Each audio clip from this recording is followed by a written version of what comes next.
Welcome to Wednesdays with Wayne. It's mid to end of November, and I want to follow up on a project that I did with TBR and White Hawk about 3 years ago. And I just want to show you these long beds that we had done and how cool this fall interest is. Look at this amazing big blue stem and how upright it is, and of course the panicles left on the hydrangeas. We talk about that a lot for winter interest.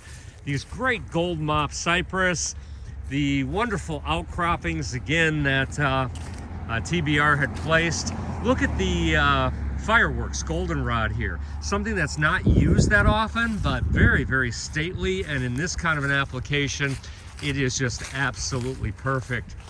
As I run down through here, you'll see some repetition of some of the plantings.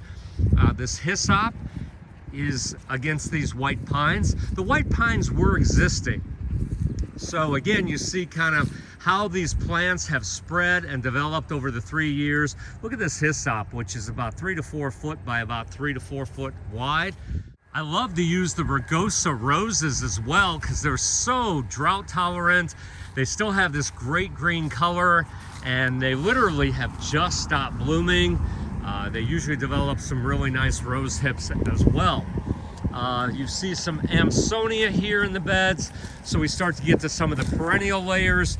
Again, the backgrounds being the mop cypress, the evergreen, some black-eyed Susans, and in the very background there, we've also got some Russian sage.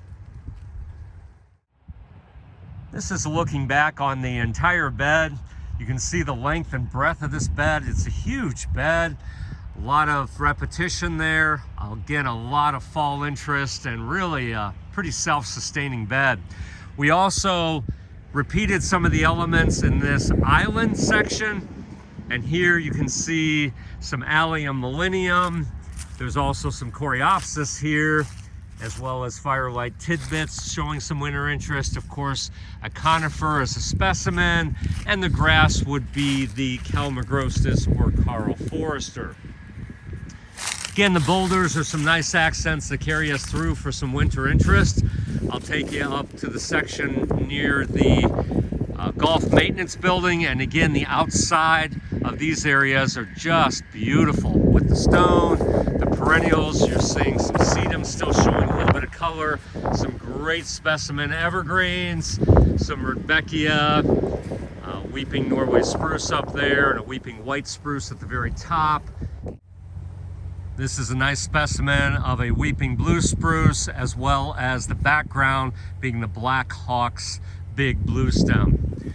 So again, a combination of perennials and grasses and sustainable plants, as well as these evergreens, showing a lot of interest.